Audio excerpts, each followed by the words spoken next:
Dear. Valide. People.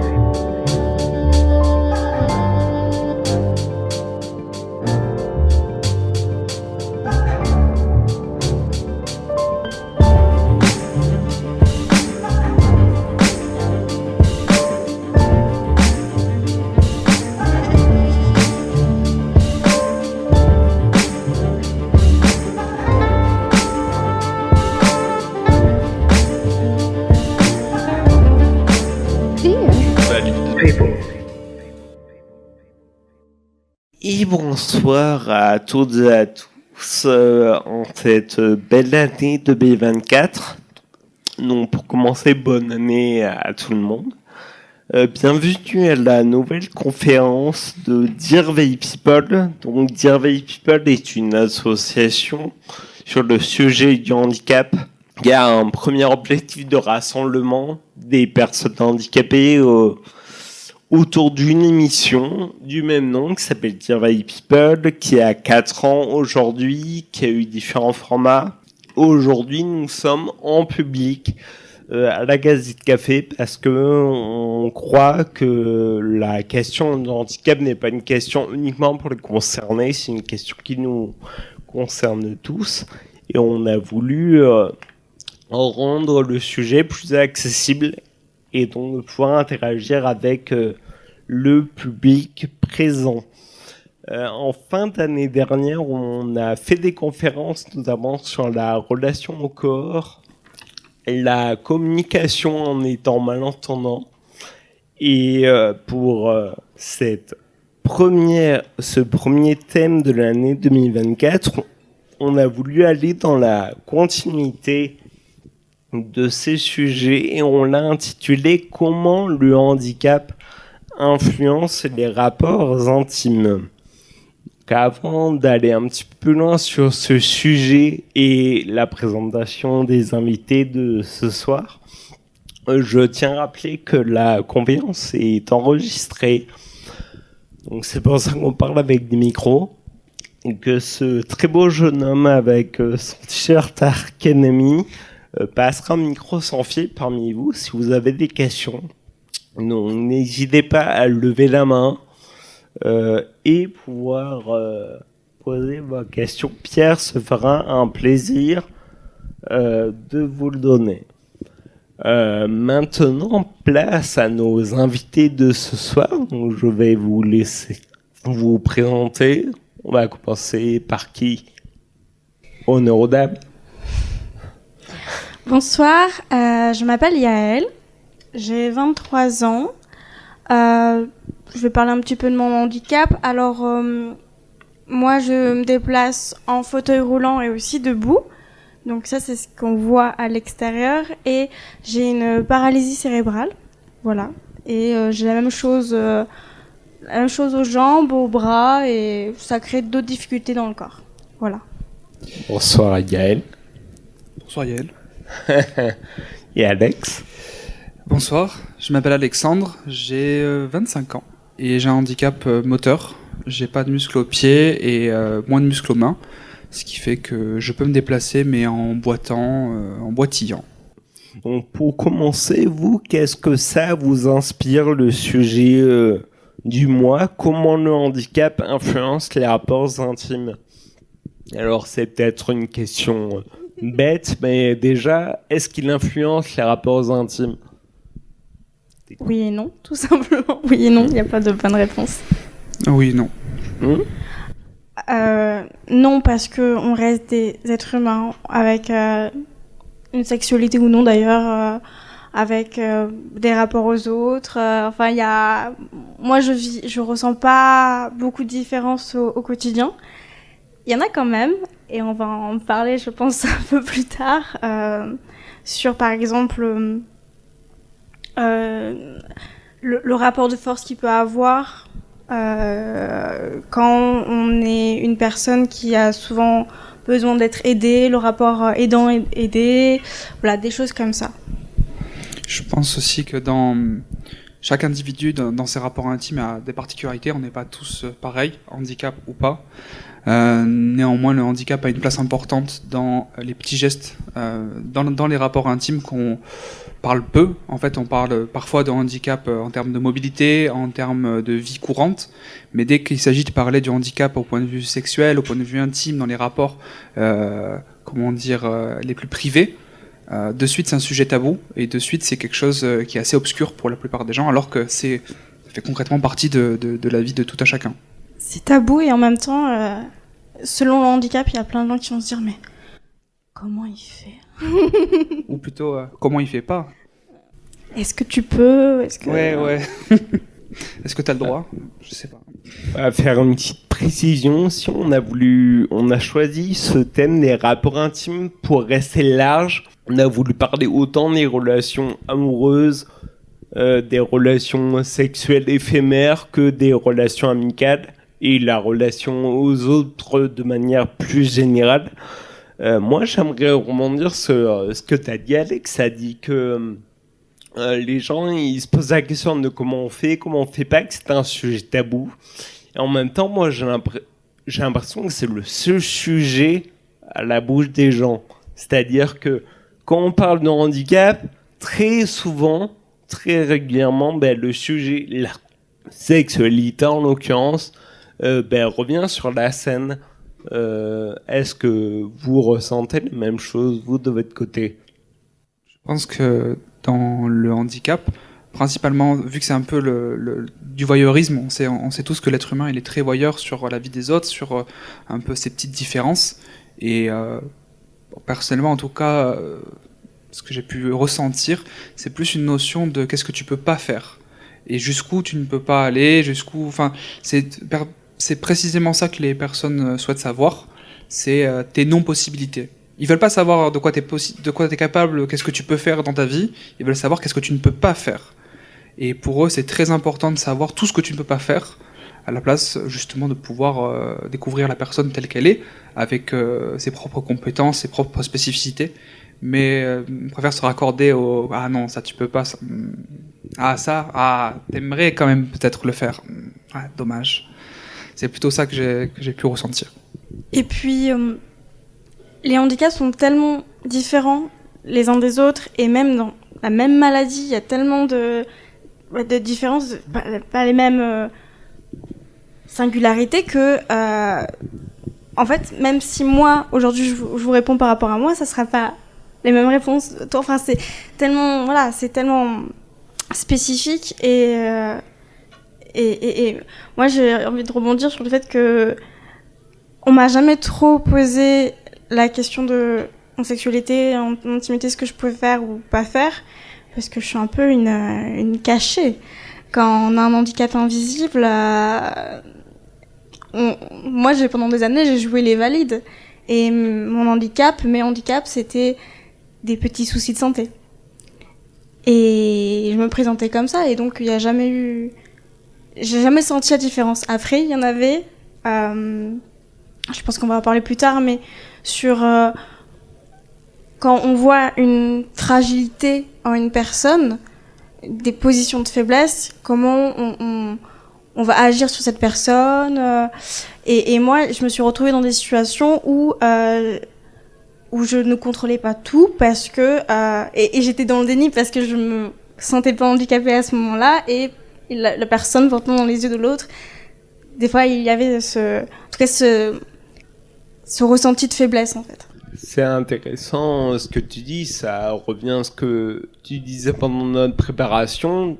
Tu disais que le handicap est dans les yeux des autres, que c'est les autres qui peuvent te faire ressentir handicapé ou non. Est-ce que vous pourriez un petit peu développer là-dessus, notamment sur la relation avec votre entourage, que ce soit amis, famille ou relation avec sexe posé ou non.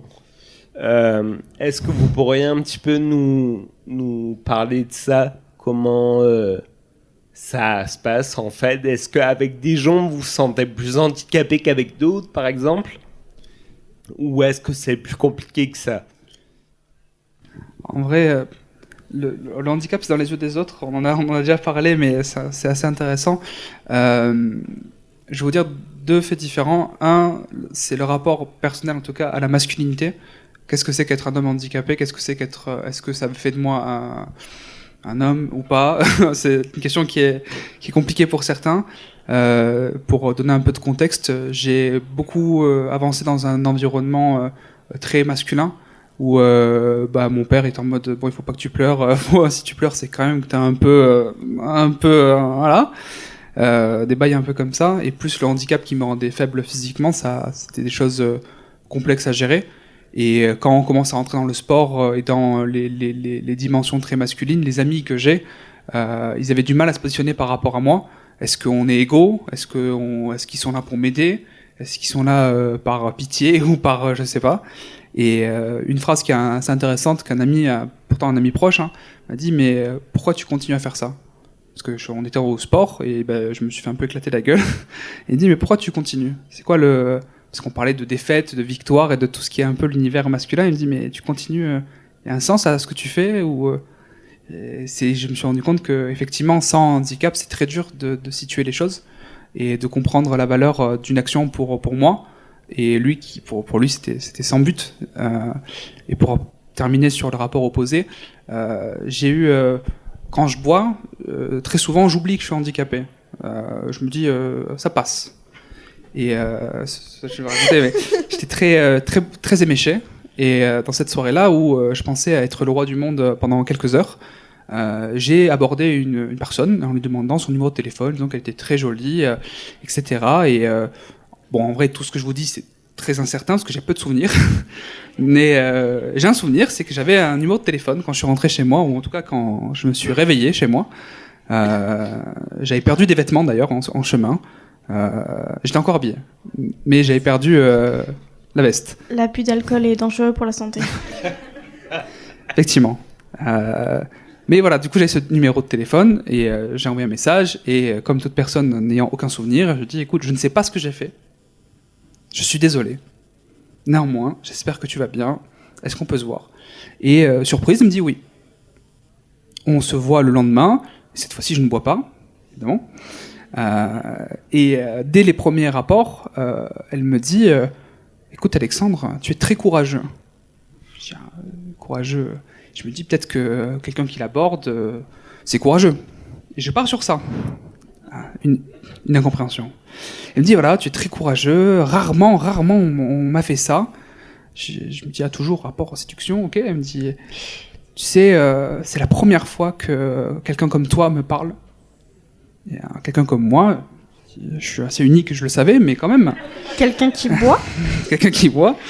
Elle me dit c'est très courageux de ta part, et puis tu parles si bien. J'ai rarement vu des personnes comme toi parler bien.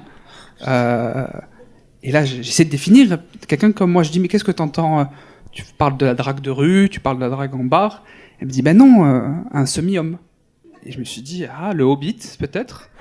Est-ce que Bolarum, je suis dans de la fantaisie?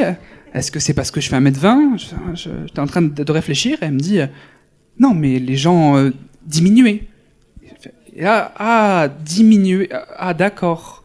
Mais on discute et elle me dit mais non, parce que tu te rends compte, c'est la première fois que je vois quelqu'un diminuer, parler aussi bien. Et puis franchement, on pourrait presque l'oublier. Mais quand je t'ai vu, c'est vrai que ça se voit quand même. Et elle me dit voilà, moi j'ai fait ça, j'ai accepté ce date parce que je souhaitais louer ton courage. Après, moi, ça sera pas possible parce que je sors qu'avec des hommes entiers. J'ai besoin d'un homme un peu protecteur, tout ça. Moi, c'est ce qui me plaît. Mais je voulais un peu te faire grâce de ton action en étant là. Je sais pas si j'ai des copines handicapées à te présenter. Je vais y réfléchir. Et s'il y a une personne handicapée pour toi, je pourrais te lui envoyer son numéro. On reste en contact, en bons amis. Voilà. Et donc, on a un peu moi. J'avais 21 ans. Je sortais, donc j'avais des problèmes physiques, de dysphorie. Je faisais du sport 5 fois par semaine. Je faisais de la boxe où toutes les fois je me faisais éclater la gueule. Et là, elle me disait le rapport à la force, au fait que j'étais faible. Et je me disais, tout ça pour ça. Voilà un peu mon expérience à autrui. Tant de générosité de la part de cette personne. C'est ça, donnons-lui une médaille. Je vais déjà raconter ça, mais... C'est sa bonne action de la journée, sans doute. Enfin... Mais je suis certain que cette personne pensait faire le bien et qu'elle s'est vraiment dit « Machallah, c'était super ». Je suis certain. Il n'y a aucune once de méchanceté dans son regard. Elle était en full bonne action. Dans le genre maladresse comme ça, une fois j'étais dans un café avec mon fauteuil roulant et j'étais un peu triste ce jour-là, je sais plus pourquoi. Et il y a un homme à côté de moi, une table à côté, qui me regarde et qui me fait « Vous êtes belle quand même, hein ?» Je suis belle tout court, ta gueule. Mais, Je n'ai pas dit ça malheureusement. Ça d'ailleurs, pour la petite anecdote, c'est le titre du 3e épisode de Dear These People. On avait dit à une de mes invitées, mais tu es trop belle pour être handicapée. C'est quoi le rapport? En fait, pourquoi les gens font des liens là où il y en a pas? En fait, je trouve ça fou. Et tu vois, Alex, tu parlais que t'avais d'un côté la masculinité et d'un côté le handicap, donc ça te crée un peu un double handicap, si je puis dire. Mais j'ai l'impression que de ton côté, Yael, c'est un peu similaire. Au final, où t'as le statut de femme et le statut handicapé qui fait un peu double. Est-ce que tu peux en parler? Tellement de choses à dire là-dessus. Tu as 1 heure. Ah, génial. Bon, 30 minutes parce qu'il faut bien passer la parole aussi aux hommes, malheureusement. Oui, pour la question des critiques, quand même.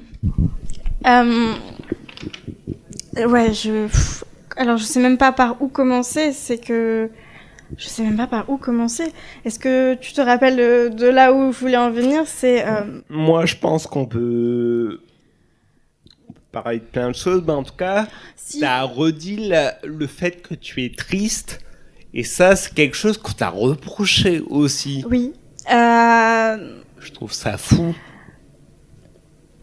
J'ai eu plein d'épreuves. Dernièrement, en plus d'être handicapée, j'ai des problèmes de santé.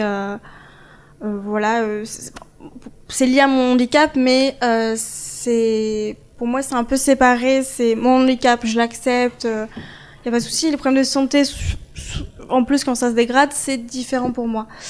Et ma santé s'est dégradée.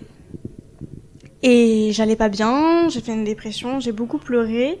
J'étais en couple avec quelqu'un que j'aimais beaucoup. Et j'écoutais pas trop mon corps et mes limites parce que j'avais l'impression d'être un poids lourd. Donc il y a eu plusieurs fois où il y a eu des manqués, moi j'ai pas respecté mes limites et l'autre n'a pas respecté les miennes, où je me suis forcée à faire des activités alors que je n'en pouvais plus parce que j'avais l'impression de devoir le faire en fait pour être avec cette personne-là. Et jusqu'au moment où ça a explosé et qui m'a quittée en me disant tu pleures trop. Parce que je faisais une dépression et parce que j'étais malade quoi, je n'allais pas bien et tout ce que j'ai eu comme en fait au lieu de me dire je n'arrive pas à gérer le fait que tu aies des problèmes de santé lourds qui s'aggravent, c'est toi le problème en fait. S'il m'avait dit je n'arrive pas à gérer, qu'il avait reconnu que il est humain et que c'était au-dessus de lui, j'aurais eu mal, hein, mais j'aurais compris. Alors que cette phrase tu pleures trop qui a été retournée dans ma tête, ça m'a vraiment perturbée. Et donc sur toute cette période-là où j'ai senti ma santé s'aggraver, il s'est passé plein de choses. Tout d'un coup, j'étais plus la jeune femme pétillante qui fait des blagues tout le temps, qui rigole, qui parle de cul à longueur de journée. Non, j'étais cette fille qui rigolait beaucoup, mais qui pleurait beaucoup aussi. Qui ramenait tout le temps les gens à la maladie, à la mort, à ce que c'est que de perdre du sang, d'aller à l'hôpital fréquemment et tout ça. Et j'ai une amie à ce moment-là qui m'a dit mais il a raison, tu pleures trop. Reprends-toi en main et tu vas voir qu'il va te reprendre. C'était une amie qui m'était très chère, enfin qui m'est encore chère. Hein. J'ai réussi à lui pardonner, on a beaucoup discuté. Et d'ailleurs, quand on a recommencé à parler avec cette amie, elle a fait une dépression à ce moment-là. Elle faisait une dépression et elle m'a dit ouais, bon, je comprends en fait. Je suis désolée de t'avoir dit ça. Je cherchais à trouver les mots pour te booster, mais j'ai compris maintenant que je le vis que c'était pas la chose à faire. Ça m'a fait du bien qu'elle le reconnaisse parce que c'est ça aussi, c'est reconnaître ses faiblesses, reconnaître. Moi, je dois reconnaître les miennes, mais les autres aussi doivent reconnaître leurs faiblesses. Pourquoi c'est toujours moi le problème ? Mon handicap, il est là, mais je me sens réellement handicapée pour revenir au début de la conversation, quand les autres me font sentir que je suis handicapée. Le reste du temps, j'ai un corps qui a des possibilités et des impossibilités, et moi qui les dépasse ou non. C'est intéressant là, parce que en fait, nous, on est principalement sujet au handicap moteur, mais là, tu nous parles de dépression, qui est aussi considérée comme un handicap, à ne pas oublier. Un handicap qui touche beaucoup plus de personnes qu'on ne le croit. Donc, il y a aussi encore cette doublette qui peut exister. Et donc là, on parle de ce côté-là du handicap, de la dépression, pour revenir sur le handicap moteur et sur le fauteuil roulant. T'en parlais un petit peu tout à l'heure de ce rapport aidant aidé et de ce décalage que ça a créé, et notamment quand toi tu es en fauteuil manuel et qu'on doit te pousser. Alors, c'est plus trop le cas parce que maintenant j'ai une super trottinette électrique qui se branche à mon fauteuil et je fais du 25 km/h et on m'harcèle pratiquement plus dans la rue. Alors je pense que c'est parce que j'ai pris de l'âge et qu'en général les harceleurs ils aiment bien les jeunes femmes, quoique ils s'attaquent à tout le monde. Mais on m'harcèle beaucoup moins maintenant qu'ils savent que je peux leur rouler dessus. Non, ouais, quand je suis restée 4 ans avec une personne avec qui je m'entendais très bien. On avait un couple avec les problèmes comme tout à chacun, mais c'est une bonne personne. Et en fait, il avait la lourde responsabilité de me pousser. Ce qui nous créait tout le temps des disputes parce que moi je ne supportais pas d'être poussée en fauteuil et lui ça fait que je ne le supportais pas. En plus, je sais pas vous, mais quand quelqu'un me pousse, on s'entend pas. C'est insupportable. Non, je t'avais dit de tourner à droite. Enfin, c'est comme les vieux couples là, qu'il y en a un qui conduit. Sauf que le problème c'est que t'es pas en situation d'indiquer la direction à l'autre ou de conduire. C'est que t'es comme dans une poussette, tu te sens infantilisé. Moi, en tout cas, je me sentais infantilisée. Donc, je le vivais très mal et il y avait plein de moments où je le supportais pas. Et une fois, il était bourré. Ce n'était pas lui, non. Il était bourré et on a eu une dispute et il a pris le fauteuil et il l'a secoué. Et lui, il secoue le fauteuil. Je pense qu'à ce moment-là, il a occulté même le fait que je sois dans le fauteuil. Je sais pas s'il voulait vraiment me bousculer moi, mais il a secoué le fauteuil, j'étais dedans. Et c'était horrible. Parce que là, il venait exactement de faire ce dont j'avais le plus peur. C'est de me réduire à un état d'objet, de poupon, et ça a été terrible. Et pour en continuer à parler plus précisément du rapport homme-femme, c'est que donc, dans cette période dernière où ma santé s'est dégradée, j'avais de plus en plus mal, parce que ce que je n'avais pas dit non plus, c'est que j'ai des douleurs chroniques. Et j'avais très très mal. Et je suis allée à un événement culturel qui est absolument génial. Et il y avait un invité avec moi, et on a beaucoup parlé après l'événement, parce qu'on s'est rendu compte qu'il m'a dit qu'il avait le même handicap que moi, et je trouve ça génial de rencontrer des personnes qui ont le même handicap. Et on a beaucoup parlé et tout. Et il me dit, mais moi, je ne souffre plus. Je n'ai plus de douleur. Moi, qui étais tout le temps souffrant, je me disais, mais comment ça ? C'est quoi ton secret ? Et il m'a dit qu'aujourd'hui, il avait plus mal. Et il m'a fait vraiment peur, petit à petit, parce que on aurait dit qu'il était presque dans une secte. Je sais pas, il me parlait de médecine alternative, de tout ça. Et je me suis dit, bon, pourquoi pas, moi aussi, hein, j'étais une hippie. Et non, il est une médecine alternative, ça peut fonctionner. Mais là, la façon dont il en parlait, c'était très bizarre. Et petit à petit, je me suis dit, ok, c'est pire qu'une secte. Le gars me proposait des massages à certains endroits, sans spécifier lesquels, pour me guérir et pour que je n'aie plus du tout mal. Donc, non seulement j'arrêtais pas de lui demander, mais tu parles de quel endroit? Et il me disait certains endroits. Ok. Et en plus, il me proposait pas de me soulager, mais il me proposait de me guérir. Et je me suis dit, quel salaud. Enfin, après coup, parce que sur le moment, j'étais en mode, qu'est-ce qui se passe? Je me suis dit, c'est quoi cette secte? Mais après coup, je me suis dit, mais le gars, il est handicapé, il sait ce que c'est, et il essaye quand même d'utiliser ça, ce truc qu'on a en commun. Il sait très bien ce que c'est, en fait. Il le sait. Il est en train d'utiliser ça pour essayer de me draguer, mais c'était pas de la drague, c'était de l'abus. C'était de l'abus. Bref, et ça m'a totalement dégoûtée, et c'est pas la première fois ni la dernière que un homme handicapé a dépassé les limites en disant mais tu dis ça parce que je suis handicapé, de toute façon personne ne veut de moi, tout ça. Quelque chose que je comprends, mais d'utiliser ça pour me faire dire oui, je trouve ça abominable. Ben là, c'est un magnifique exemple de sexisme cross validisme. Pour moi, on utilise la recherche de la guérison comme objet de séduction, alors que ni l'un ni l'autre est forcément une fin en soi et n'est pas forcément recherché. Donc, en effet, moi, je trouve cet exemple incroyable quand tu m'en as parlé la première fois. Et comme quoi, ne pas oublier que aussi les personnes handicapées, ça peut être des salauds, pour reprendre ton terme. On va revenir un petit peu vers toi, Alex. On a parlé du handicap, etc. Et toi, tu m'as sorti une phrase pendant notre préparation. J'aimerais que les gens entrent en contact avec mon mental, pas avec mon handicap. Est-ce que tu peux nous en parler un peu? Oui. En fait, je désespère un peu de l'ère dans laquelle on vit, et plus le temps avance, plus j'ai l'impression que beaucoup de choses se perdent. Avec la sortie des applications de rencontres, et qui sont devenues le seul phare de l'humanité si tu veux trouver quelqu'un. Je dis pas qu'on peut pas trouver autrement, mais ça fait quand même une bonne partie, et ça brasse beaucoup de personnes, et je dois reconnaître qu'il y a des bonnes choses.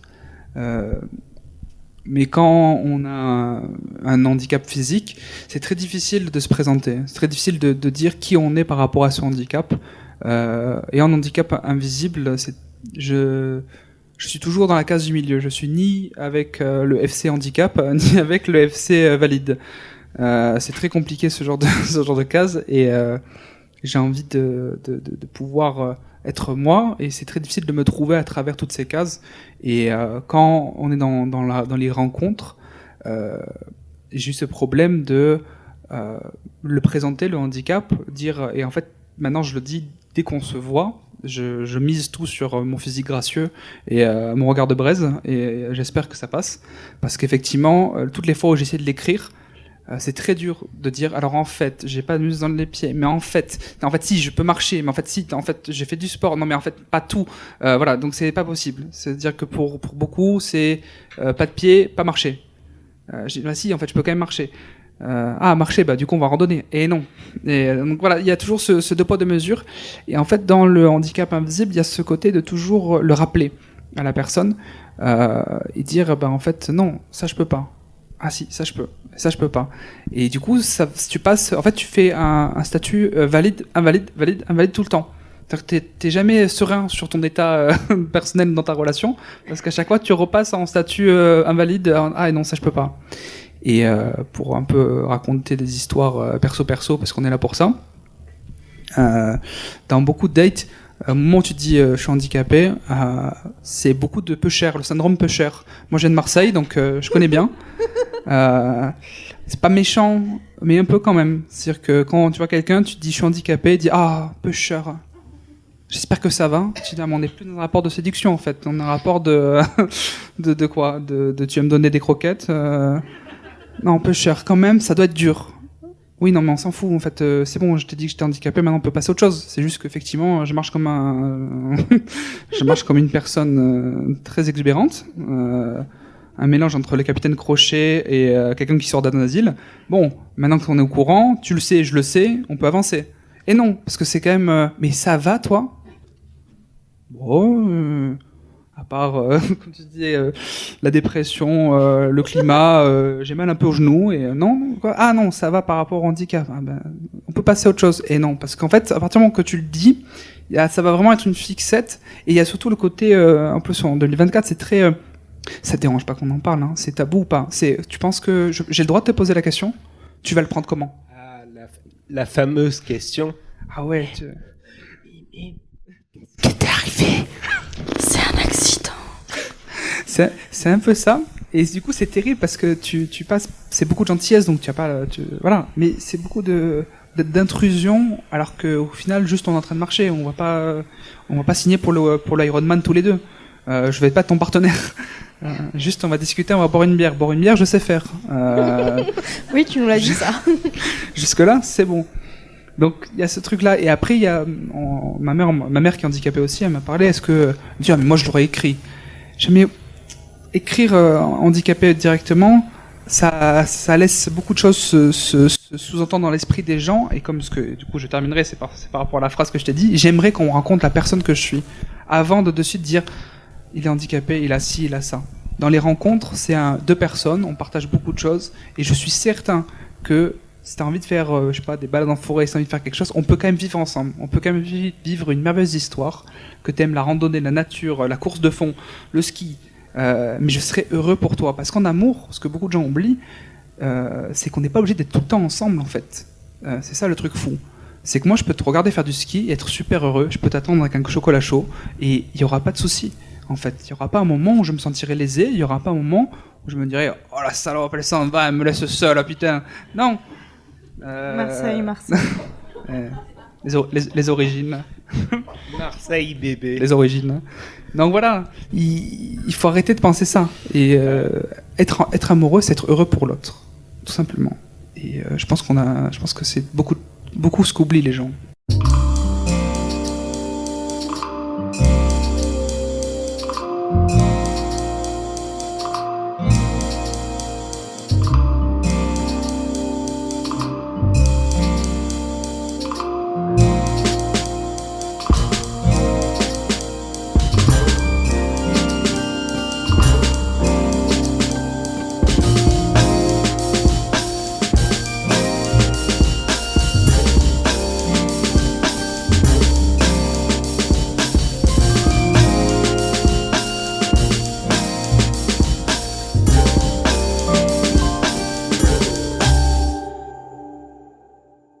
Alors que moi, j'ai pas du tout envie qu'on sépare mon mental de mon physique. Je veux qu'on mate mon cul dans une relation. Non mais séparé. Je suis dans ce corps quand même, hein, j'ai bien compris. Pour le coup, avant de te donner la parole, Yael, je voulais revenir sur ton récit là, Alex. À un moment, j'avais l'impression en fait que tu ne veux plus que ton mental, c'est qu'on arrête de te réduire à ton handicap et que tu sois aussi une personne, que l'autre personne en face de toi arrête de bloquer uniquement sur ton handicap, mais sur toutes les choses que tu fais dans ta vie et qui fait de toi qui tu es aujourd'hui. Oui, et je vais même... alors, j'ai eu un date il y a 2 jours, et comme ça au moins c'est accurate. Une nouvelle croustillante. Ah, toujours. C'est une personne qui aime bien, qui a fait beaucoup de voyages, et qui aime bien sortir, etc. Et quand on a discuté de sa vie, parce qu'on partage donc les voyages, qu'elle faisait pas mal de courses, mais pas mal les voyages. Et vient le stress, parce que je me suis dit, qu'est-ce que je raconte alors? Parce qu'elle me dit qu'elle fait des voyages, mais moi, c'est mort pour moi. Parce que maintenant qu'elle est au courant que je suis handicapé, elle va de suite me ghoster en se disant qu'avec lui, on ne pourra pas voyager. Et je me suis retrouvé à argumenter en essayant de justifier maladroitement. Non, mais moi, je suis quand même actif quand même comme personne. En essayant de justifier les choses, alors que je me suis perdu tout seul dans cette discussion, juste parce qu'elle m'avait dit qu'elle adorait les voyages et qu'elle partait loin, qu'elle faisait des fois des voyages en stop. Mais moi, c'était le cauchemar dans ma tête. Je me suis dit, si je dis non, ça veut dire que je suis pas du tout dans tout ça. Donc je me sors de ce date directement en disant que c'est pas mon truc. Mais en fait, moi, j'aime bien voyager.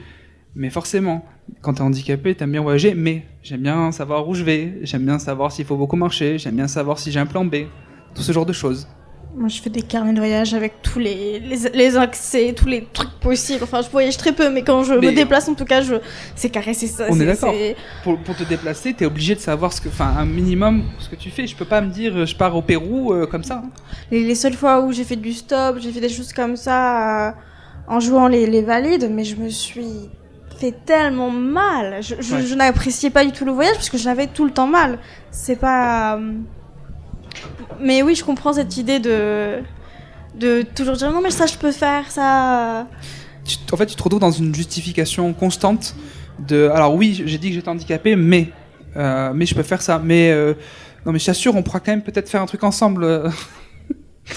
Mais du coup, tu peux pas commencer à lui montrer tes plans de voyage et ton carnet de alors oui, on peut faire ça, mais il faut qu'on prévoie ça. Et non. Quelles sont les villes accessibles en fauteuil? Enfin, ça, c'est les questions que je me pose.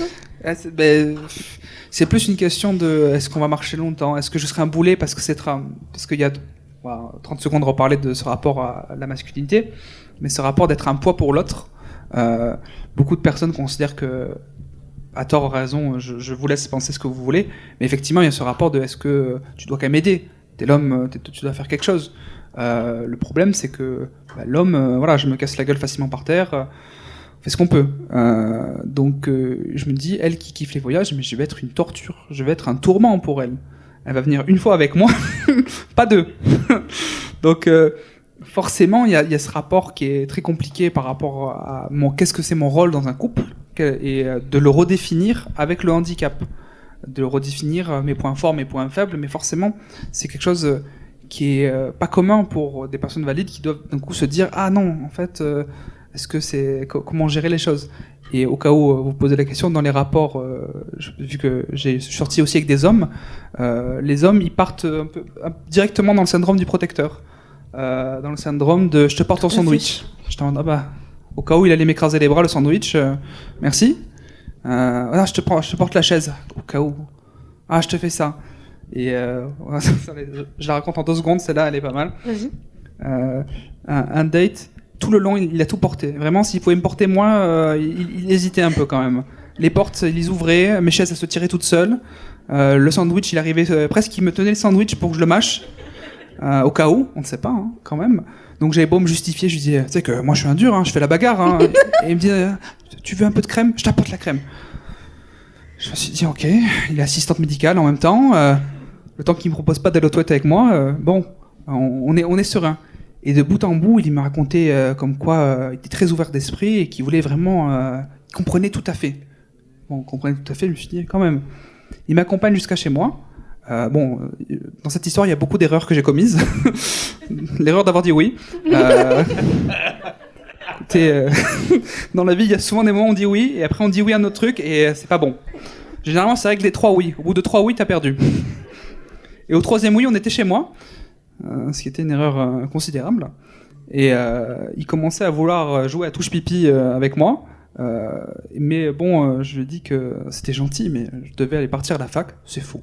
J'avais arrêté depuis longtemps. Mais donc, je me suis inventé ma vie d'étudiant. Je lui ai dit, écoute, j'y vais. Je prenais mon cartable, mes lus, mes BN, mes chocolats. J'ai dit, allez, hop, cartable à la fac. Il m'a dit, ok, on y va ensemble. J'ai dit, ah non, c'est loin, Ben, il dit, ah, je t'amène en voiture. Je dis, alors, c'est pas si loin. Il me dit, non, mais on y va à pied. J'ai dit, alors, c'est un peu loin, mais à un niveau où c'est une route seule. C'est la route des solitaires. C'est une route où je dois être seul. C'est vraiment incroyable. Le trottoir est trop petit pour 2. Et mes épaules sont monstrueuses. Donc je lui dis ça, et il me dit, ah, t'es sûr?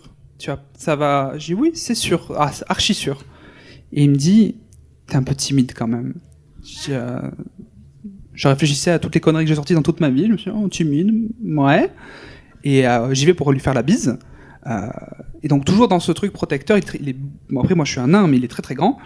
Il m'attrape, et je vais... Donc, attention, la bise, il y a une notion physionomique où tu te rends compte que la personne va faire la bise.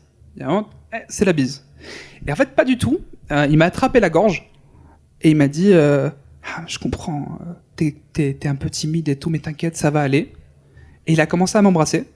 en me serrant la gorge pour m'embrasser, et tout en me répétant, mais t'inquiète, ça va aller, y a pas de souci. Y a pas de souci. Il faisait un 90, moi je fais 1m64. Bon. Et pendant, je sais pas, un temps indescriptible, il commençait à m'agresser sexuellement. Attention, pour moi c'est pas tabou, je suis parti dans mon spectacle humoristique, c'est bon. Mais effectivement, pendant 1 minute, il a profité et en me disant, et en fait, je tremblais des jambes parce que déjà j'arrive pas à tenir debout. Et à ce moment-là, je me suis dit, ok, tout le long, on s'est vu une demi-journée. Il a été protecteur, il voulait m'aider dans tout ce que je voulais. Et là, rien à foutre. Il était là en train de me rouler son plus gros patin, et très très mal d'ailleurs. Faut oublier qu'en plus d'être un baiser volé, c'était un roulage de patin, on dirait une machine à laver. J'avais l'impression qu'il essayait de chercher ce que j'avais déjeuné ce matin. Donc, à partir du moment qu'il commençait à tenter de me déshabiller, je me suis dit, ok, ça m'arrive maintenant. Et pour toutes les victimes qui ont déjà connu ça, effectivement, il y a un sentiment où tu sors de ton corps, comme si t'étais pas là, comme si c'était pas toi. Et bon, grâce à une chance, j'ai pas fini tout nu avant. Je suis retourné dans mon corps et je me suis dit bon, faut faire un truc. Je lui ai mis une pleine tête et je lui ai pété le nez. Alors vu que je suis petit, je vais raconter ça, c'était un peu nul parce que je me suis mis sur la pointe des pieds mais j'arrive pas. Donc du coup, j'ai fait un micro saut pour pouvoir lui mettre une pleine tête dans le nez. Parce que voilà, j'ai suivi 2-3 cours, j'ai pas envie de me faire mal, donc j'ai mis une pleine tête. Tu m'apprendras. Quoi ? Tu m'apprendras. Quand t'es petit, c'est vachement utile. Et donc il est tombé par terre comme une merde. Et là, dans ma tête, moi je suis un grand fan d'histoire. Je m'appelle Alexandre, donc j'avais Alexandre le Grand. Bon, je suis 1m60, mais j'avais Alexandre dit quelque chose, tu vois. Dans ma tête, j'avais des voix qui me disaient, mais c'est le moment de définir mon histoire légendaire. Et il faut lui dire un truc de ouf. Tu vois, je viens de lui péter le nez, cet enculé, voilà. Et là, je lui ai juste dit, non, quand je te dis non, c'est non. Et même moi-même, j'étais déçu, tu vois. J'avais moi-même la voix de moi-même qui me disait, qu'est-ce que tu viens de dire ? Il y avait quand même mieux à dire. Et donc, c'est sur des gendrements à base de non qu'il est parti. Bon, une demi-déception, j'ai quand même pété le nez, donc je suis quand même content.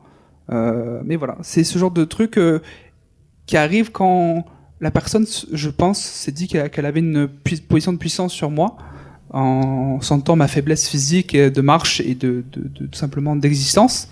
Et je trouve ça assez dangereux, les rapports du coup homme-homme. Depuis, j'ai fait attention parce que forcément, ça rend les choses très déséquilibrées. La personne sent qu'elle a le rôle de l'alpha à la maison. Voilà. Et merci beaucoup pour ce partage. J'apprendrai aux gens à donner des coups de tête.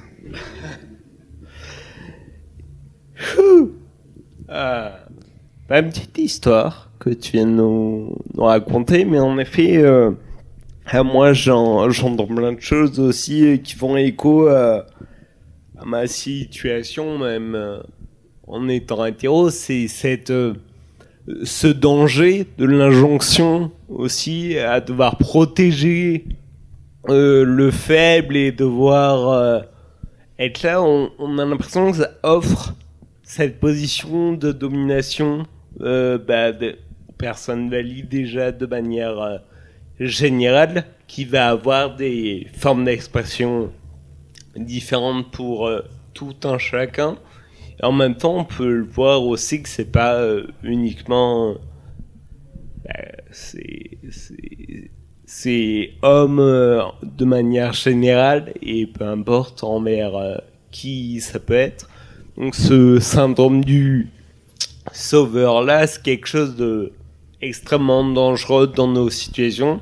Je pense que Yael, tu te reconnais beaucoup aussi dans ce qui a été dit par rapport à syndrome du sauveur. Et... Bien sûr. Après, je l'ai pas que vécu avec un homme. J'ai déjà, dans des relations avec des femmes, senti des femmes justement qui essayaient d'avoir un comportement masculin toxique, quoi, qui essayaient de me dire c'est moi la chef et tout. Et peu importe la taille, il y en avait une, elle était aussi petite que moi, et je mesure 1m51, donc c'était vraiment petit.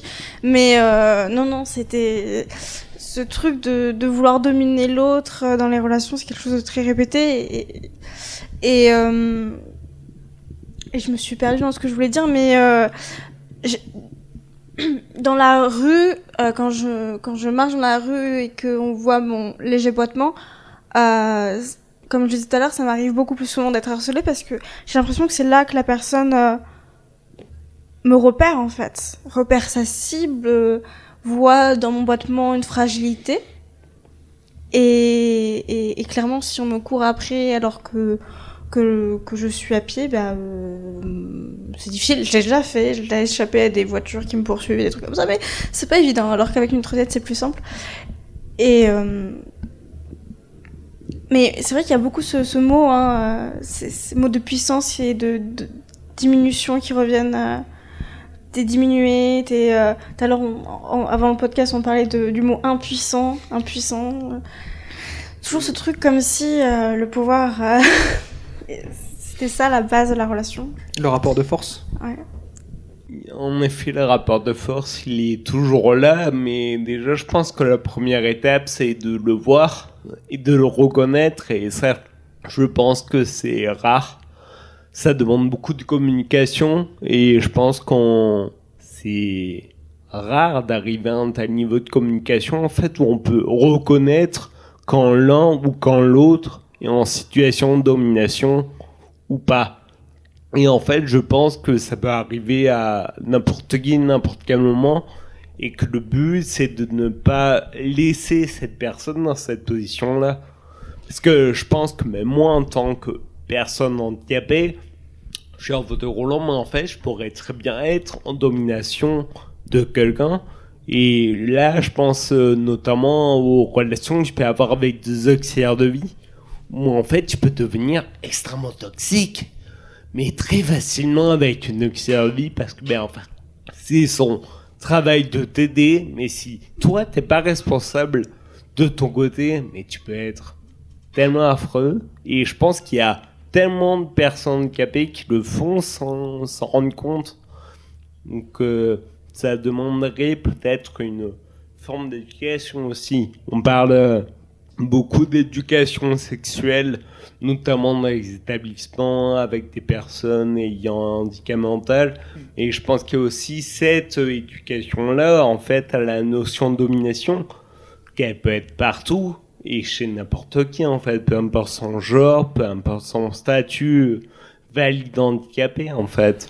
Mais de toute façon, quand les rapports sont inversés, c'est flagrant. Moi, j'ai été en couple, ou même dans des relations dans du couple avec des personnes valides qui d'un coup étaient malades ou avaient un problème de santé. Et d'un coup, c'était moi l'aidant. Et j'ai vu des masculinités ne pas s'en remettre d'un coup. Mais non, mais tu vas pas... Tu ne m'aides pas, non. L'incompréhension de ce renversement. J'ai eu un ex-amant aussi qui était très sportif et qui était toujours très content de me porter mon fauteuil et tout. Moi, je suis là, bon, je me fais porter mon fauteuil, tranquille, toi, génial. D'habitude, je le porte dans les escaliers souvent, des amis m'aident, tout ça. Et il était très aidant. Et puis un jour, il m'a dit, on fait le même travail, et il m'a dit, mais toi, tu fais pas grand-chose niveau travail, Et en fait, je me démenais au quotidien. Je me démenais pour rentrer au conservatoire de théâtre, faire des choses, et il me lâche ça, et je me dis, ah ok. Et je le ressens beaucoup quand j'ai des relations avec des personnes qui sont valides ou qui ont des problèmes de santé moins lourds que les miens, c'est que on n'a pas du tout le même rythme de vie, et que du coup, il peut s'installer quelque chose de... Ah oui, il y a ce truc aussi dans mes relations des gens qui essayent de m'encourager à faire plus d'efforts parce que je n'en fais pas assez. Ça revient tout le temps. Mais avec des bonnes intentions. Des bonnes intentions tu devrais plus marcher parce que c'est important de marcher. Bah oui, c'est vrai. Je sais que c'est vrai. Mais si tu me le répètes tous les jours, au bout d'un moment, ça va peut-être devenir un peu toxique, quoi. Et de toujours rappeler à l'autre, oui, t'inquiète, je gère mes besoins, je gère mon corps. Ça devient trop lourd, quoi. Et donc cet ancien amant qui m'a dit ça et tout. Pas peu de temps après, il s'est cassé la jambe. Il se démenait beaucoup au travail, il faut dire. Et il a dû arrêter de travailler pendant un temps. Et il m'a envoyé un message en me disant, oh là là, je sais pas quoi faire, je suis perdue, Je lui ai simplement répondu que c'était peut-être l'occasion de faire un bilan de sa vie, de toujours être surmené comme ça, de toujours être le plus fort, le plus puissant, celui qui va plus vite, et que toi, pauvre handicapé, tu travailles pas assez. J'ai un peu l'impression que sa jambe lui a dit tu te calmes. Voilà, ça m'a fait beaucoup de bien de savoir qu'il s'est blessé. Je l'ai pas dit, mais je pense qu'il l'a senti. Avant de continuer, je tiens à rappeler que si vous avez des questions, n'hésitez pas à lever la main. Pierre vous passera un micro pour que vous puissiez discuter avec nous, parce que c'est aussi le but qu'on soit là, c'est que la question ne soit plus uniquement discutée entre nous, mais qu'elle soit libérée pour tout le monde. Je ne sais plus ce que je voulais dire non plus. Je pourrais paraphraser sur quelque chose, sur le rapport de quand tu es handicapé, tu dois trouver une autre personne handicapée pour toi. Je trouve ça assez intéressant comme concept. Les gens ont besoin de clans, un peu, de dire il y a le clan des handicapés, et ça n'a aucun sens, parce que forcément on a tous des handicaps très différents, on est tous avec nos problèmes. Et j'ai pu participer à une formation à l'INSEP de sport handi. Donc on était 25 sportifs français à envoyer à l'INSEP. Ce qui était très intéressant, c'est que il n'y avait rien fait pour nous. Donc c'était vraiment la marche du combattant pour aller à la cantine, pour aller au dortoir, tout ça. Et on se faisait très très mal regarder par les autres sportifs de l'INSEP valide. En fait, on était un peu un freak show de cirque. Donc il fallait pas payer, c'est bien. Donc on pouvait nous voir en action sans payer. Et j'ai eu l'occasion de discuter avec beaucoup de gens qui ont des handicaps plus ou moins lourds. Et ce qui est intéressant, c'est ce côté où, personnellement, je ressens pas de la honte, mais presque de me dire, bon, j'ai un handicap, mais à quel degré je peux me sentir mal à cause de ça, à quel degré je m'autorise d'être malheureux à cause de mon handicap. Et c'est vrai que c'est quelque chose qui, quand tu te rends... J'ai assez rencontré de gens handicapés lourds pour me dire que jamais dans ma vie je devrais me plaindre normalement. Et que mon statut est trop privilégié dans le FC handicap en fait. Mais je peux pas rentrer au FC homme. Donc il va falloir... Donc c'est un peu ce truc-là. Et quand je rejoins ce petit groupe de sportifs handicapés, qui avaient vraiment de tout, des gens amputés, des gens avec des maladies plus graves, et en fait tout le monde était tranquille. On s'est envoyé des vannes horribles hein, dès le début, sur lève-toi, va chercher. Et non, des trucs comme ça très horribles. Et très très vite, je me suis rendu compte que ce FC là, ça c'était mon truc. On avait beau être pas pareil du tout, on arrivait chacun avec une certaine compréhension naturelle à comprendre nos problèmes, les problèmes du matin. Il y en a un qui venait tous les jours 20 minutes en retard. Et les gens étaient en mode ah, tu veux qu'on t'aide, enfin ça va, tu vas pas bien. Mais en fait 20 minutes, le gars, il se levait de son fauteuil, il se douchait, il se préparait, mais tout seul. C'était son combat du matin pour venir. Et tout ça pour terminer sur une histoire avec une fille que j'ai eue, qui est handicapée moteur aussi, et qui est en fauteuil tout le temps. Ça n'a pas marché à cause du handicap, justement. Elle m'a dit, écoute, en vrai, je me vois pas être avec quelqu'un d'handicapé. C'était intéressant comme concept, on en a un peu discuté, mais justement, je pense que je suis déjà trop handicapé, moi, pour être moi aussi avec quelqu'un d'handicapé. Parce qu'elle me dit, t'imagines, t'as un problème, je fais comment ? Et c'est vrai que ça m'a laissé un peu sans voix. Elle m'a dit, je pense qu'on peut pas se gérer, ni toi ni moi. J'ai dit, mais moi, si je suis avec quelqu'un, c'est pas pour qu'il m'aide. Elle me dit, ouais, mais quand même, imagine, t'as un problème, je peux rien faire. Je suis juste en fauteuil, je suis coincé. Imagine, j'ai besoin de toi, mais toi, tu peux pas. C'est pareil. Je dis, ok. Et je trouve ça assez intéressant, parce que souvent, on remet les handicapés à être ensemble, parce que c'est le truc de seul un handicapé peut en comprendre un autre. Alors qu'en fait, vu que nos handicaps sont assez différents, c'est pas spécialement vrai. Peut-être qu'on a un peu plus d'empathie quand on a des problèmes, mais je pense que c'est juste... Le problème, c'est un bon mot. C'est juste qu'on a des problèmes. Pas spécialement handicap, en fait. Mais voilà. C'était... Oui, après, c'est vrai que cette notion de problème, c'est la chose qui va souvent résumer le handicap aussi de manière générale. Et que, en plus de ça, le handicap serait un problème spécifique, puisque ça serait un problème insoluble. Oui. Donc finalement, moi, la question que je me pose, c'est est-ce réellement un problème ? est-ce finalement pas la manière de le voir et comment il est traité dans la société? Ça, c'est un problème. Et ça peut avoir une solution. Tout à fait. Si t'as l'impression d'être un boulet parce que tu marches plus lentement et que les autres ils sont devant toi depuis 10 minutes à 100 mètres d'écart, c'est pas toi le problème, hein. Parce que je vous dis ça parce que moi je l'ai vécu 100 fois et 100 fois je me suis dit mince, je marche pas assez vite. Mais quel petit, encore une fois, j'ai des gros mots, connard, de marcher comme ça, de tracer et de me laisser derrière. Je sais pas, comportez-vous comme des loups avec les plus vieux à l'avant, les plus... Mais oui, en fait, moi je me sens pas handicapée au quotidien. J'aime ce mot handicapé parce que pour moi c'est quelque chose de militant de dire je suis handicapée, de pas minimiser ce mot, de pas dire j'ai des petits soucis de santé. Alors parce que encore aujourd'hui on m'a dit récemment mais non, en parlant d'autres personnes handicapées, mais non mais toi t'es pas comme eux, enfin t'as juste des petits soucis de santé. Et j'ai grandi avec des gens qui me répètent tout le temps non t'es pas handicapée, t'as juste des petits soucis de santé. On m'a répété ça, mais comme pour me rassurer. Et non, pour moi le mot handicapé c'est pas un gros mot, pour moi c'est un fait. J'aime ce mot, je suis handicapée. Mais le plus déroutant, c'est quand les gens me font ressentir que je le suis. C'est quand on me voit galérer dans la rue et que personne ne m'aide, que je dois toujours demander, en fait, tout le temps, dès que j'ai besoin de quelque chose, de devoir demander, alors que ça va de soi, que les gens, dans mon quotidien, ils sont censés le savoir, que là, effectivement... je vais avoir besoin qu'on m'ouvre la porte au lieu de me regarder bloqué devant une porte pendant 5 minutes. On se dit tiens, peut-être qu'on devrait aider Yael. Enfin voilà.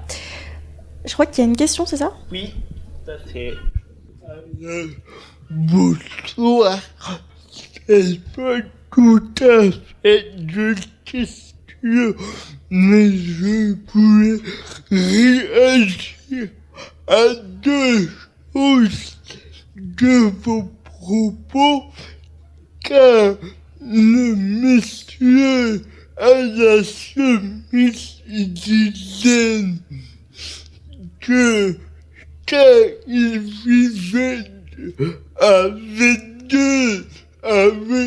quelqu'un de handicapé et que comment il faisait si l'autre était en difficulté et que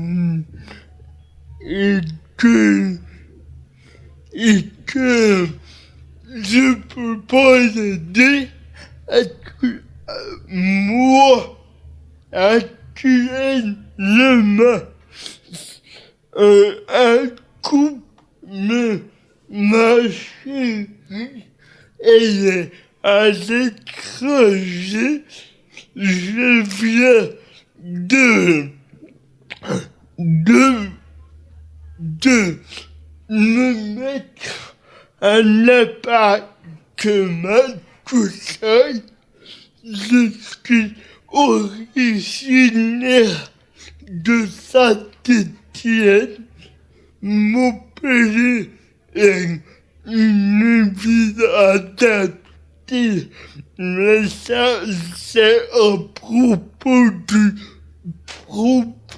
de la demoiselle.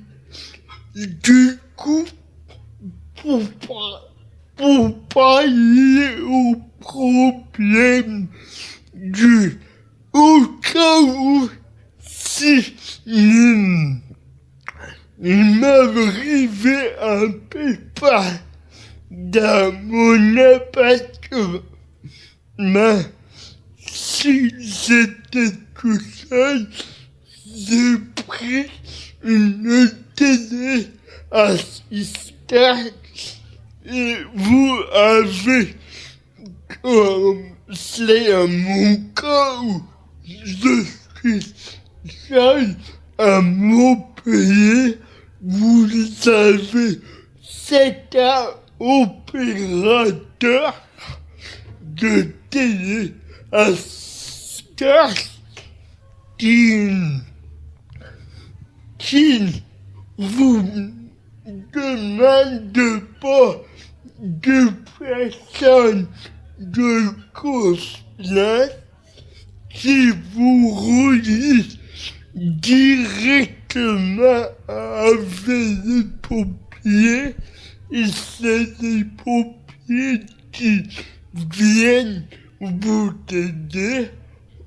Voilà pour monsieur et madame. Je sais pas si vous êtes de Montpellier ou pas du tout. Moi, j'habitais à Saint-Étienne et là-haut, c'est vrai que le handicap était malvenu. On me laissait d'aérer et tout, même si tu demandais de l'aide, mais je suis suivi à Montpellier depuis 2006 et je me suis aperçu que la ville était beaucoup plus adaptée que Saint-Étienne et que la population, je fais tomber un truc dans la rue ou si je galère, déjà, pas tous, parce que là aussi, à Montpellier, mais la plupart du temps, on me demande, vous avez besoin d'un coup de main, que à cette étienne, on me laissait d'aérer tout. Ça pouvait durer une heure. L'handicap, il faisait peur que moi, à Montpellier, je suis plus indépendant et plus en sécurité. Voilà. Merci. Bah, moi, pour revenir sur cette jeune femme, ton ex à toi qui était en fauteuil roulant, qui disait qu'elle pouvait pas qu'elle pouvait pas avoir de relation avec toi parce que oui, t'étais handicapé parce que deux personnes handicapées ce serait trop compliqué. Sauf qu'en fait, c'est pas vrai. Il y a des solutions et ça fait partie des choses en fait à discuter, à communiquer comme un vrai couple. En fait, ça fait partie des sujets d'un couple. C'est juste que c'est des sujets en plus parce qu'en fait, c'est ce truc-là dans la société valide où on est, c'est qu'on ne repère pas ces choses qui sont gagnées d'avance pour les personnes valides, alors que pour les personnes handicapées, ça va demander une réflexion autre parce que les éléments ne sont pas là. Donc, pour dire, ça existe deux personnes avec un handicap lourd en couple. Oui. Ça peut être possible, c'est juste qu'ils mettent en place en effet des systèmes de sécurité pour que l'un puisse prévenir une tierce personne.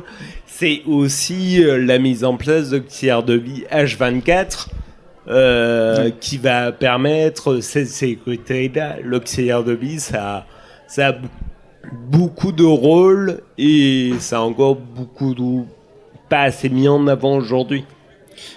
En fait, les personnes handi, quand on parle de relation handi très vite, c'est est-ce que déjà avec mes problèmes, déjà avec mes galères, déjà avec ce que je veux faire dans la vie, avec d'autres choses qui sont pas forcément liées au handicap, je me sens de prendre avec moi et du coup de partager ma vie avec quelqu'un qui va aussi avoir des restrictions, avoir aussi des problèmes en plus. C'est tout simplement, je pense, un choix à faire de vie par rapport au moment dans lequel tu es dans ta santé mentale aussi, parce que ça coûte mentalement, je pense. Et c'est, je pense pour elle en tout cas, puisqu'on se suit encore sur les réseaux, que c'est vraiment juste que c'est pas le bon moment et qu'elle a besoin de beaucoup de choses dans sa vie et clairement pas de se dire qu'il y a une autre personne handicapée dans le lot, et ce que je peux comprendre.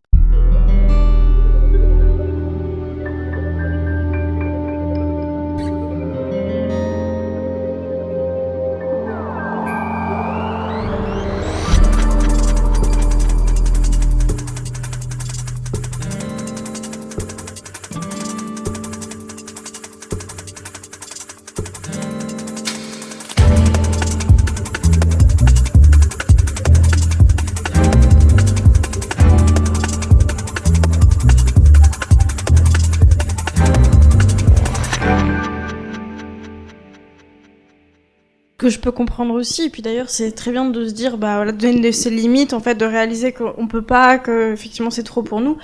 Après on peut aussi se questionner sur le fait que qu'est-ce que c'est que l'autre? Est-ce que c'est un chéri, une chérie, ou est-ce que c'est quelqu'un qui va venir t'aider ou même peut-être te sauver? Tout à l'heure tu parlais du sauveur, et j'ai l'impression que ça peut très vite déraper dans ces relations-là. Moi, j'ai eu l'impression en tout cas qu'il y a eu des personnes qui ont été attirées par moi parce qu'ils avaient le syndrome du sauveur. Et en fait, tout le paradoxe, c'est que dès qu'ils se rendaient compte qu'ils ne pouvaient pas me sauver parce que je ne veux pas être sauvée et qu'il n'y a rien à sauver, je suis juste humaine, et ben, ils s'enfuient en fait. Déjà, dès qu'ils réalisaient ce que c'est que vraiment vivre avec une personne handicapée et vivre... surtout la dernière avec ma santé qui se dégradait, donc pas qu'une personne handicapée mais une personne qui a des problèmes de santé, ça a cassé l'illusion en fait, tout le fantasme qu'il y avait derrière. Et je pense aussi que quand on est une personne handicapée, et je parlais aussi en mon nom parce que je suis une personne handicapée et je suis une femme, il y a un peu le double truc du sauveur, cheval blanc, du chevalier qui va venir te sauver, qui va venir te libérer. Je pense qu'il peut aussi avoir ce phénomène, je sais pas si c'est ce qu'elle a ressenti, mais il y a ce truc de, en fait, j'attends que l'autre devienne un tout, j'attends qu'il vienne me sauver, qu'il vienne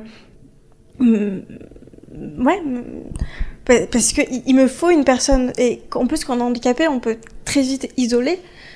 Et donc quand on n'a pas tous cette structure autour de nous, où on se sent en sécurité, on se sent bien, et que l'autre ne correspond pas au fantasme qu'on a de l'homme, parce que là je suis dans un rapport je parle de rapport hétérosexuel, de l'homme qui eh ben ça peut faire peur. Je pense qu'il y a un peu de ça aussi. Je juste rebondir sur la partie être sauvé, parce que ça m'a pas mal interpellé. Sauver quelqu'un, et je citerai Fabrice Lucchini, qui disait, on est là pour ça, qui disait qu'il avait peur de l'amour parce que il attendrait trop de la personne, il attendrait qu'elle le sauve de lui, qu'elle le sauve de toutes ses erreurs, de tous ses défauts, et qu'elle l'emmène autre part. Et en fait, il disait que c'était un peu ça, ce qu'il avait peur dans les relations amoureuses, c'est de trop dépendre de l'autre, de trop attendre, et de vouloir tout simplement être sauvé. Alors que c'est pas le bon mood, malheureusement, en relation amoureuse. On ne décide pas d'être, c'est de notre choix qu'on est amoureux, et on peut pas imposer notre amour à la personne. Et je suis assez d'accord que le handicap, en plus, ça rajoute un petit côté, là pour le coup, moi en tant qu'homme, ce côté être sauvé de mes problèmes, être sauvé de ma condition, comme si la personne était la réponse à tout, alors que malheureusement, une partie de la réponse, elle est en nous. Magnifique.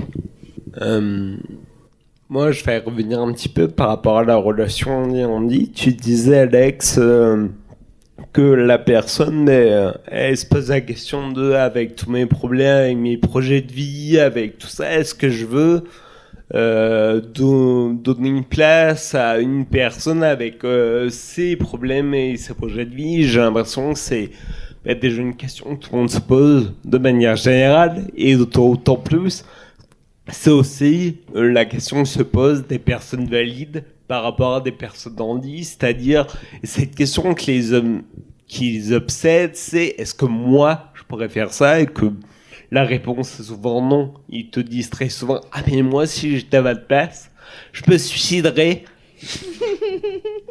Ouais, bah déjà, faut pouvoir, de un. C'est vrai. Et de deux, je pense on a d'autres choses à faire, quoi.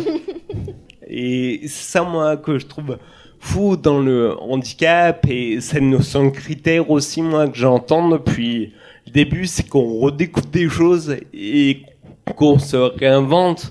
Et est-ce que c'est pas aussi devoir réinventer nos relations et comment on peut discuter entre nous, entre hommes, entre femmes, entre personnes?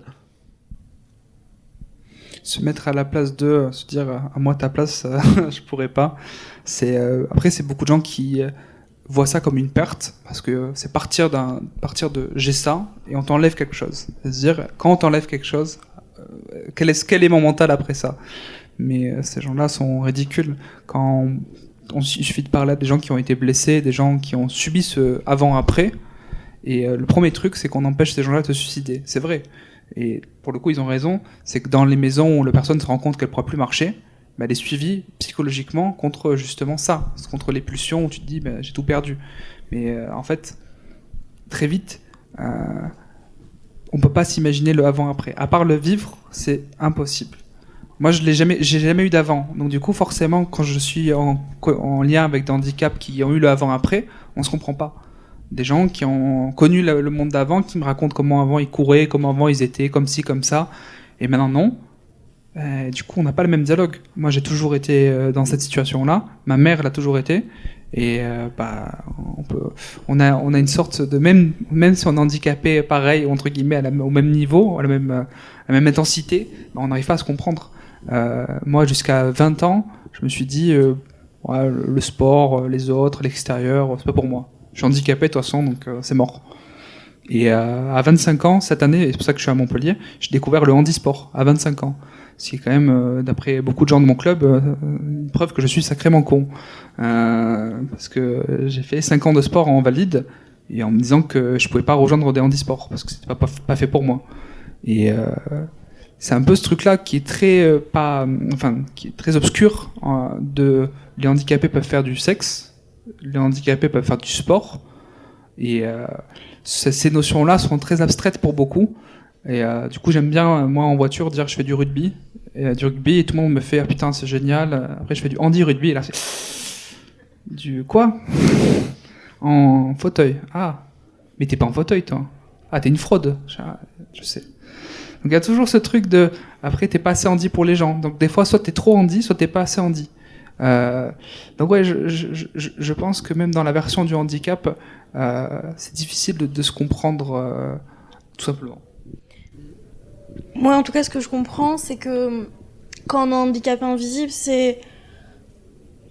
En fait, déjà, j'ai l'impression que tu mets plus de temps à reconnaître que t'es handicapé. Enfin, moi, personnellement, je mets plus de temps à reconnaître que j'étais handicapée parce que je pouvais jouer les valides et que du coup, je me fermais les portes à tout le monde du handicap, toute la culture, toutes les possibilités, en fait. À vouloir avoir les mêmes possibilités que les personnes valides, je me coupais mes propres possibilités. Et en fait, tout était bloqué. Bon, déjà, comme j'étais handicapée, j'ai pas eu toutes les aides que je devais avoir. J'ai commencé à avoir des auxiliaires de vie l'année dernière, ou il y a 2 ans, je sais plus, mais très tard, j'ai 23 ans. Je me suis retrouvée à 18 ans, totalement démunie, à ne pas savoir comment faire mes papiers, ne pas savoir comment trouver un logement, j'étais complètement démunie. Donc vous imaginez bien que avoir des relations, c'est compliqué. Et donc il y a une espèce d'enfermement qui se fait petit à petit. T'es pas reconnu au début. Moi, j'ai pas été reconnue comme handicapée pendant longtemps.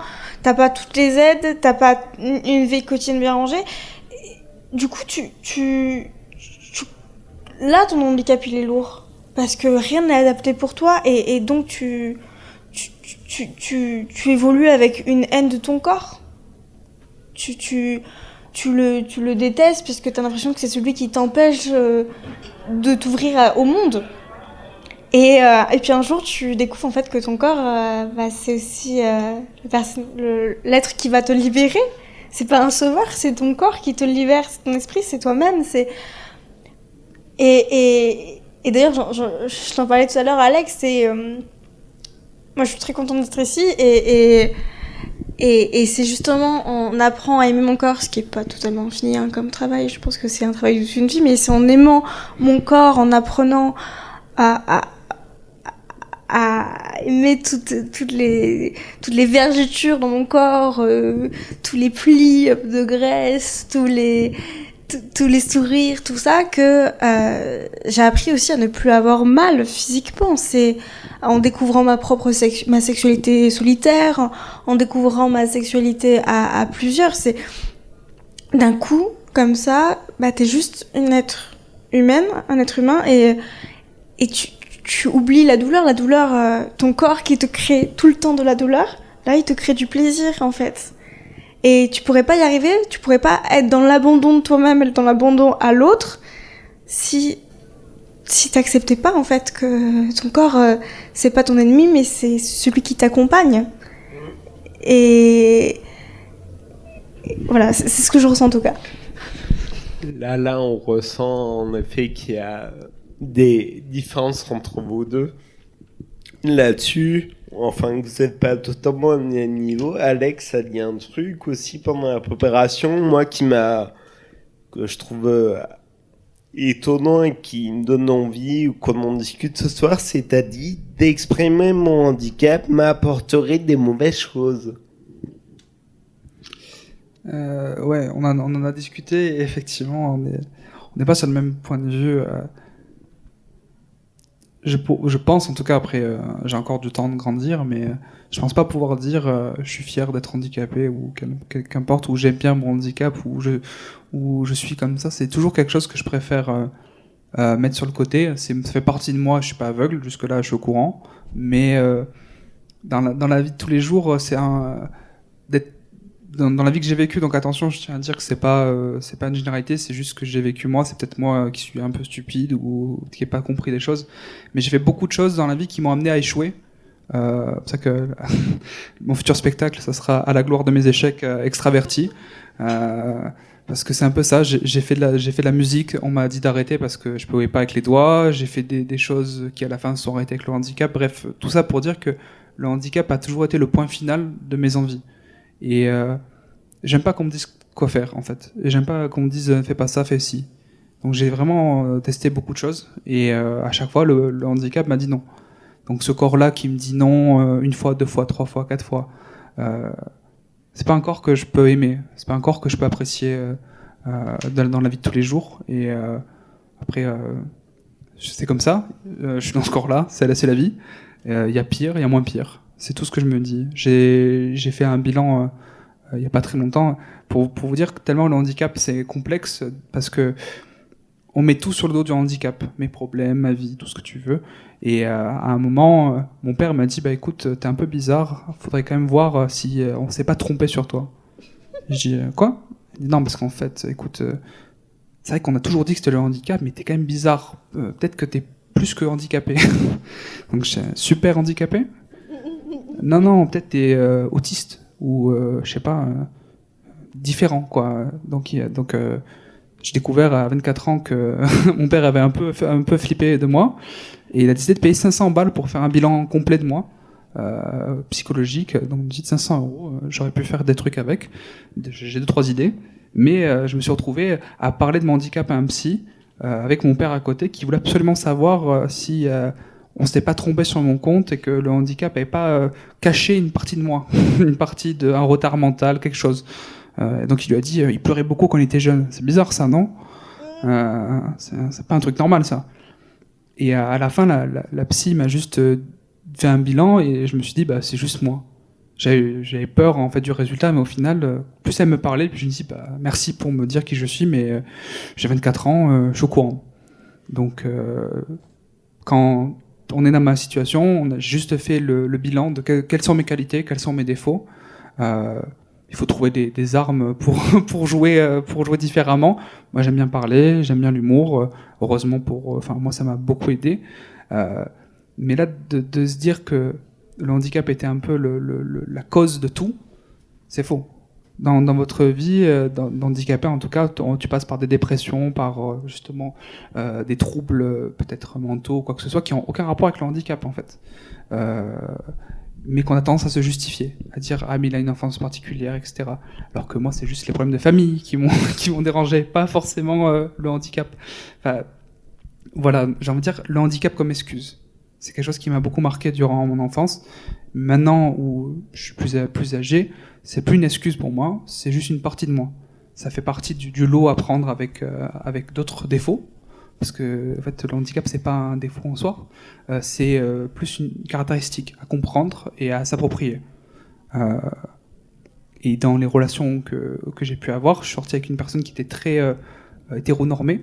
Je sais pas si c'est dit comme ça, mais Si, hétéro, enfin... des clichés du couple hétéro, très très important pour elle. Et en fait, elle a vu en moi un homme viril et oups, oups. Du coup, elle a découvert que, et en fait, tout le temps, elle redécouvrait mon handicap. Viens, on va marcher. Ah non, viens, on fait ça. Et je me suis dit, ok, il y a des problèmes dans les rencontres et dans le couple un peu hétéronormé, justement, où tu penses que ça va marcher comme ça. Et elle a préféré sortir avec moi 2 ans en oubliant mon handicap pendant 2 ans et en le redécouvrant tous les jours. Tous les jours, il y avait un truc sur le handicap de ah c'est vrai que ça non. Mais elle se sentait même pas. Je pense qu'elle l'espérait oublier encore plus vite. Et vu qu'on est là pour parler de sexe, dans les relations intimes, il y a des positions que je ne peux pas faire, des positions où j'ai mal. Et en fait, rien que lui dire, c'était choquant. Donc en fait, tu es avec quelqu'un et tu lui dis alors cette position je peux pas. Elle fait quoi? Mais pourquoi? Et du coup, t'es là, t'es à poil et tu dis, bah en fait, attends, alors, en fait, je suis handicapé. Tu sais, bah oui, mais pourquoi ça tu peux pas? Parce que j'ai mal. Et du coup, c'est très intéressant comme quoi on peut se lier pour des raisons à la con et être ensemble et du coup vivre dans un monde merveilleux où tous les jours, elle se dit, ah mais t'es handicapé en fait, merde, j'ai mal choisi, j'ai mal tablé mon truc, tu vois. Et quand on te dit mais même pour le cul c'est dérangeant, tu vois, bah, des fois c'est compliqué et voilà, je pense pas qu'il faut mettre le handicap comme étendard comme si ça me faisait une personnalité différente parce que je suis handicapé, mais en t'écoutant, et je terminerai sur ça, je t'avoue que sans parler de jalousie pure, je me suis dit ça, la chance. J'avoue que j'aimerais tendre vers toi et j'aimerais être un peu plus. C'est pas tous les jours, hein, je me la pète, mais c'est pas tous les jours. Et ce matin, je me suis réveillée, j'ai fait oh putain, j'ai peut-être pris du poids là, ça va pas. Ah, c'est peut-être parce que je marche pas assez, ils ont raison, tous ces valides là, me dire qu'il faut que je marche plus. Faut marcher. C'est bon pour la santé. Mais non, pas tous les jours. Après, en apprenant à m'aimer, et puis, en fait, au début, c'est s'auto-convaincre, en fait, que tu t'aimes. Et puis après, ça vient. Mais s'auto-convaincre, et en fait, se convaincre aussi pour les autres. Parce que se convaincre qu'on a le droit à avoir nos limites, alors que nous, on a l'impression de pas avoir le droit. Moi, j'ai grandi en n'ayant même pas la notion des limites. C'est moi qui fais ce bruit-là? 1, 2. Ok, c'est dans ma tête. Et j'ai grandi en croyant que je n'avais... En fait, je ne connaissais même pas la notion de limite. Pour moi, c'était aux autres de me respecter, à tout savoir sur ce qu'ils pouvaient me faire ou non. Et donc, en me disant, ok, ça serait bien que cette limite soit respectée et tout. Et puis, je me disais, mais non, mais jamais j'arriverai à faire respecter cette limite. Mais je me suis auto-convaincue que si, il fallait la faire respecter pour que les gens la respectent. Alors que moi-même, je n'y croyais pas. Et ce soir, en vous disant je m'aime, bah, je me convainc que je m'aime. Et comme ça, demain, je serai encore plus certaine que je m'aime. Et c'est ça le truc, c'est que c'est un travail de tous les jours. Il y a des jours, ça marche moins que d'autres. Mais puis, qu'on se le dise, j'aime bien jouer aussi les handicapées joyeuses. Parce que quelque part aussi, vous dire qu'il y a des fois où je pleure parce que j'en ai marre d'être handicapée, c'est décevant pour moi-même. Cette Yael existe, mais l'autre aussi. Je suis la Yael rieuse et la Yael pleureuse. Les deux ne sont pas ne sont pas incompatibles. La dernière fois, on parlait de comment on se présente sur les applis de rencontre. Moi, ma dernière présentation, c'était je pleure beaucoup, je rigole beaucoup, je marche, je roule. C'est pas incompatible tout ça. Et quelque part, j'ai besoin de me protéger en disant aux gens, voilà, des fois je suis en fauteuil, des fois je suis debout, comme ça, on me pose pas plus de questions.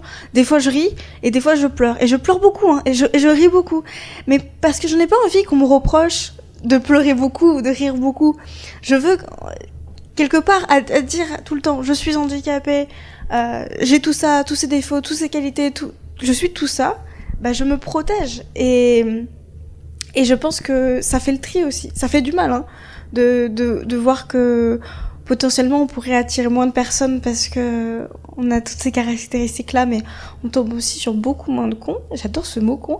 Et ça soulage parce que des cons, j'en ai rencontré plein. J'ai rencontré des gens très bien, j'en parle très peu ce soir, mais j'ai rencontré des gens très bien aussi, mais beaucoup de cons. Et puis même des gens très bien, quand tu sais pas mettre tes limites et que les autres sont maladroits, bah les gens très bien ils deviennent des cons et toi aussi tu peux devenir un con. Le nombre de fois où je sais pas moi, j'ai mégenré quelqu'un sans faire exprès ou que j'ai eu une pensée ou un acte validiste envers par exemple une personne qui a un handicap mental ou je sais pas quoi, enfin ça m'arrive tout le temps. La dernière fois j'avais proposé à une amie paralysée de venir chez moi en oubliant que j'avais une marche. Enfin voilà, on fait tous des maladresses, on n'est pas des super-héros, on n'est pas des surhumains, on est juste des humains. Et je suis là aussi ce soir pour vous dire que bah, on est des humains avec tous les défauts et toutes les qualités et je m'aime et je me déteste et je m'aime. Je m'aime. Bravo. Oh. Je me fatigue aussi. Tant que tu t'aimes plus que ce que tu te fatigues, c'est déjà un bon début. C'est comme tout le monde. Et puis oui, c'est aussi ça de dire que tout le monde peut être con à n'importe quel moment et que le handicap nous sauve de rien. On peut être con et handicapé, mais surtout, par contre, ce qui est important, c'est qu'on peut ne pas le rester. C'est pas quelque chose qui va être inéluctable. On peut apprendre des choses, renforcer nos savoirs. Et en effet, par rapport au handicap, quand on est concerné, ça peut commencer par nous aussi à apprendre à nous aimer avec le handicap. Arrêtez de dire malgré le handicap vous faites ci, vous faites ça. Ben non, c'est juste on fait avec. Et c'est aussi une discussion qu'on a avec nos handicaps. Chacun, c'est une interaction pour savoir ce qu'on peut faire, ce qu'on peut pas faire. Et que je pense que la limite aussi, pour revenir à ce que disait Alex sur le fait qu'il y avait des choses que tu pouvais pas faire mais que tu avais envie de faire. J'ai l'impression qu'il y a qu'il y a deux choses différentes entre toi et ton handicap, ce que tu as envie et ce que tu peux faire. Donc je pense qu'idéalement, il faut réussir à trouver un entre-deux en fait, et négocier et trouver des endroits où tu peux faire les choses et en même temps, tu as envie de les faire, comme boire une bière. Je pense que le rêve américain et l'américanisation de la France, ça a beaucoup dérangé. Genre, si tu crois, si tu veux, tu peux, tous les trucs comme ça.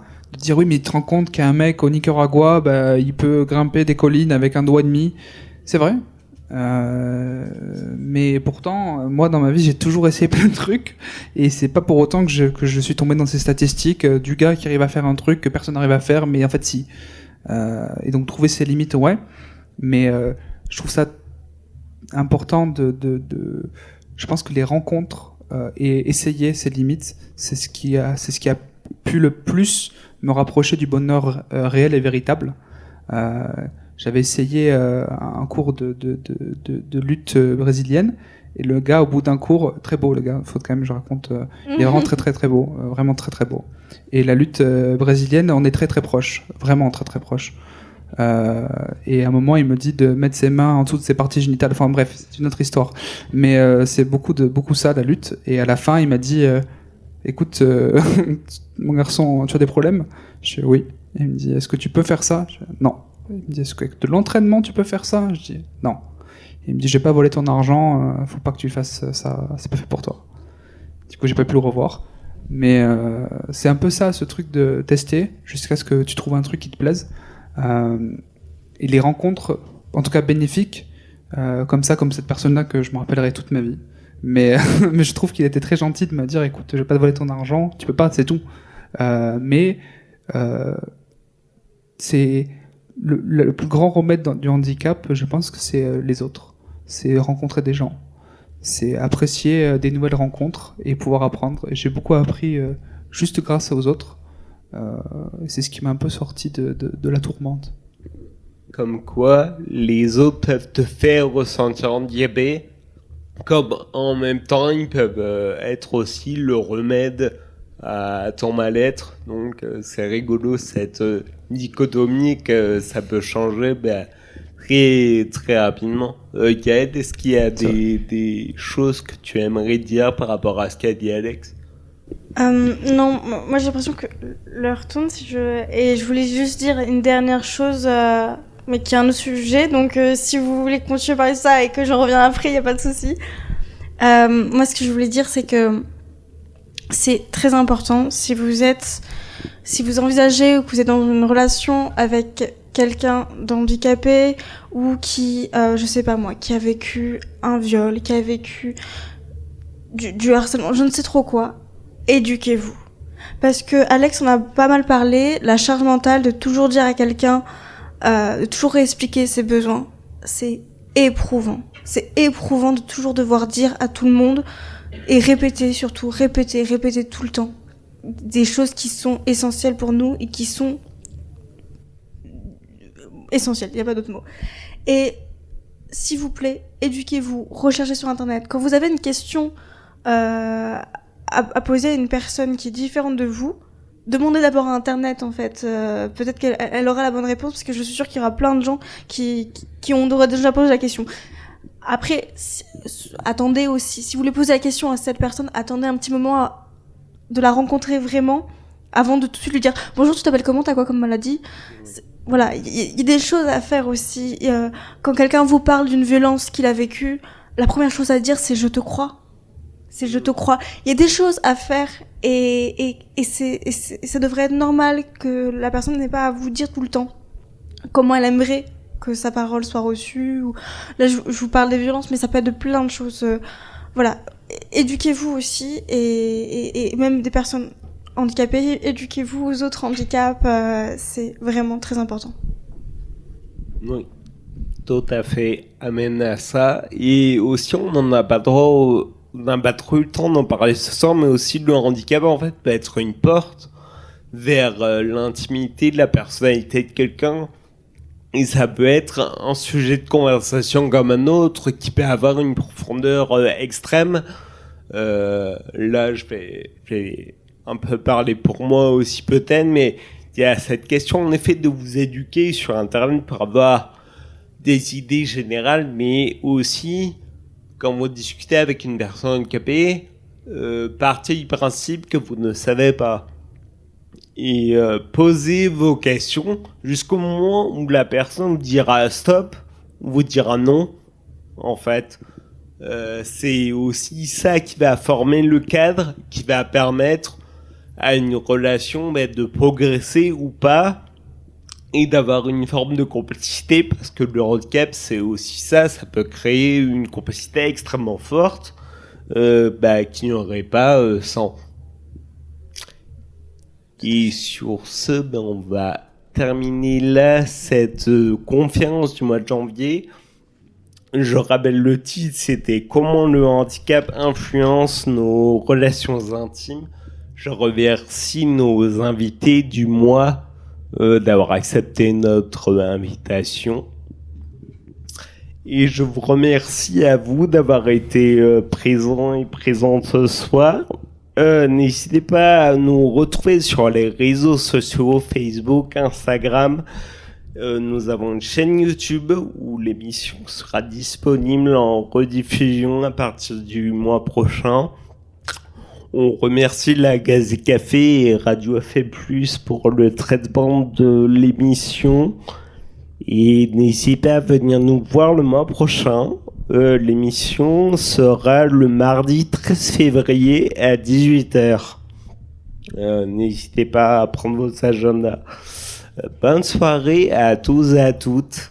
Merci à toi. Merci.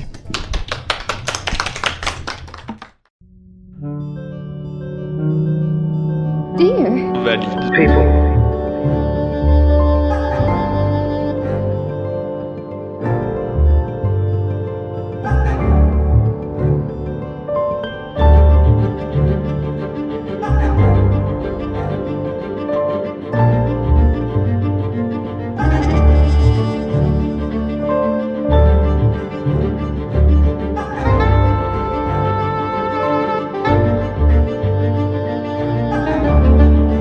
Dear. Valide. People.